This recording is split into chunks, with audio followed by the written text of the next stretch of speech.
Hello friends, welcome to my channel. ಎಲ್ಲರೂ ಹೇಗಿದ್ದೀರಿ? ನಾನಿವತ್ತು ಕೈಹುಳಿ ಜ್ಯೂಸ್ ಮಾಡ್ತಾ ಇದ್ದೀನಿ. ಮನೆಯಿಂದ ತಗೊಬಂದೆ ಕೈಹುಳಿ ಜ್ಯೂಸ್ ಮಾಡುವ ಅಂತ ಹೇಳಿಬಿಟ್ಟು. ಈ ಹಿಂದೆ ಕೈಹುಳಿಯಲ್ಲಿ ಚಟ್ನಿ ಯಾವ ರೀತಿ ಮಾಡೋದು, ಹಾಗೆ ಅದರಿಂದ ಆಗುವ ಉಪಯೋಗಗಳು ಎಷ್ಟೆಲ್ಲ ಇದೆ ಅಂತ ಹೇಳ್ಬಿಟ್ಟು ವಿಡಿಯೋ ಮಾಡಿ ತೋರಿಸಿದೆ. ಇವತ್ತು ಜ್ಯೂಸ್ ಮಾಡ್ತಾ ಇದ್ದೀನಿ. ಮತ್ತೊಮ್ಮೆ ಕೂಡ ಇದರ ಪ್ರಯೋಜನಗಳನ್ನ ತಿಳಿಸ್ತೀನಿ.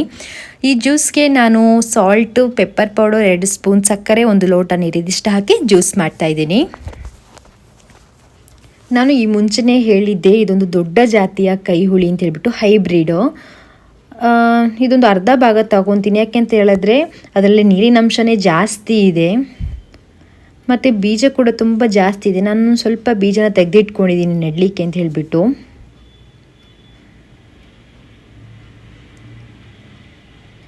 ಇದಕ್ಕೆ 1 ಗ್ಲಾಸ್ ಆದರೂ ನೀರು ಜಾಸ್ತಿ ಹಾಕಲೇಬೇಕು, ಯಾಕೆಂದರೆ ಸ್ವಲ್ಪ ಹುಳಿ ಜಾಸ್ತಿ ಇದೆ.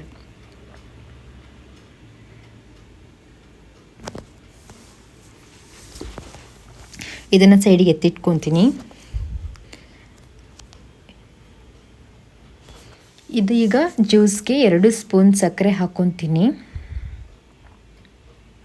ಇವಾಗ ಇದನ್ನು ನಿಧಾನಕ್ಕೆ ತಿರುಗಿಸ್ಕೊಬೇಕು. ಇವಾಗ ಇದನ್ನು ನಿಧಾನಕ್ಕೆ ಸೋಸ್ಕೊಳ್ಳುವ.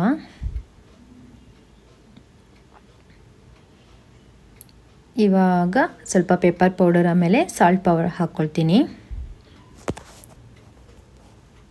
ಆಮೇಲೆ ನಿಧಾನಕ್ಕೆ ಸ್ವಲ್ಪ ಹಾಗೆ ತಿರುಗಿಸ್ಕೊಳ್ಬೇಕು. ಹಾಗೆ ಇಲ್ಲಿ ಜ್ಯೂಸ್ ಕೂಡ ರೆಡಿ ಆಯಿತು. ಏನಿದು ಕೈಹುಳಿಯ ಪ್ರಯೋಜನ ಅಂತ ಹೇಳಿದರೆ, ಕೆಲವರಿಗೆ ತಲೆ ಸುತ್ತು ಬರುವುದು, ಆಮೇಲೆ ವಾಮಿಟಿಂಗ್ ಎಲ್ಲ ಆದರೆ ಬೆಳಿಗ್ಗೆ ಖಾಲಿ ಹೊಟ್ಟೆಗೆ ಈ ಕೈಹುಳಿ ರಸಕ್ಕೆ ಸ್ವಲ್ಪ ಉಪ್ಪು ಹಾಕಿ ಕುಡಿದ್ರೆ ಒಂದು ಮಾದರಿಗೆ ತಲೆ ತಿರುಗೋದು, ಆಮೇಲೆ ವಾಮಿಟಿಂಗ್ ಎಲ್ಲ ಸ್ವಲ್ಪ ಕಮ್ಮಿ ಆಗ್ತದೆ. ಆಮೇಲೆ ಪಿತ್ತಶಮನಕ್ಕೆ ಕೂಡ ರಾಮಬಾಣ ಅಂತಲೇ ಹೇಳ್ಬೋದು ಈ ಕೈಹುಳಿ. ಇದು ವಿಟಮಿನ್ ಸಿ ಜೊತೆಗೆ ನಾನಾ ಬಗೆಯ ಪೋಷಕಾಂಶಗಳಿಂದ ಕೂಡಿದೆ. ಅಜೀರ್ಣ, ಹೊಟ್ಟೆ ನೋವಿಗೆ, ಕರಳು ಸಂಬಂಧಿತ ಕಾಯಿಲೆಗೆ ರಾಮಬಾಣ. ನಾನು ಕೂಡ ಇಲ್ಲಿ ಜ್ಯೂಸ್ನ ಟೇಸ್ಟ್ ಮಾಡ್ತಾ ಇದ್ದೀನಿ. ತುಂಬ ಚೆನ್ನಾಗಿದೆ. ಈ ಬೇಸಿಗೆ ಟೈಮಲ್ಲಿ ಮನೇಲೇ ಸಿಗುವ ಕೈಹುಳಿ ಆಗಿರ್ಬೋದು, ನಿಂಬೆಹಣ್ಣು ಆಗಿರ್ಬೋದು, ಕಿತ್ತಳೆ ಹಣ್ಣಾಗಿರ್ಬೋದು, ಈ ರೀತಿ ಜ್ಯೂಸ್ ಮಾಡಿ ಕುಡ್ಕೊಂಡ್ರೆ ಆರೋಗ್ಯಕ್ಕೆ ತುಂಬ ಒಳ್ಳೆಯದು ಅಂತಲೇ ಹೇಳ್ಬೋದು. ನೋಡಿದ್ರಲ್ಲ ಫ್ರೆಂಡ್ಸ್, ಕೈಹುಳಿಯಲ್ಲಿ ಎಷ್ಟೆಲ್ಲ ಲಾಭಗಳಿದೆ ಅಂತ ಹೇಳಿಬಿಟ್ಟು. ನೀವು ಕೂಡ ಇದೇ ರೀತಿ ಜ್ಯೂಸ್ ಮಾಡಿ ಕುಡೀರಿ, ತುಂಬ ಒಳ್ಳೆಯದು ಆರೋಗ್ಯಕ್ಕೆ. ನಾನು ಮಾಡಿದ ವಿಡಿಯೋ ನಿಮಗೆ ಇಷ್ಟ ಆಯಿತಾ? ನಾನು ನೆಕ್ಸ್ಟ್ ವಿಡಿಯೋದೊಂದಿಗೆ ನಿಮ್ಮನ್ನ ಮೀಟ್ ಮಾಡ್ತೀನಿ.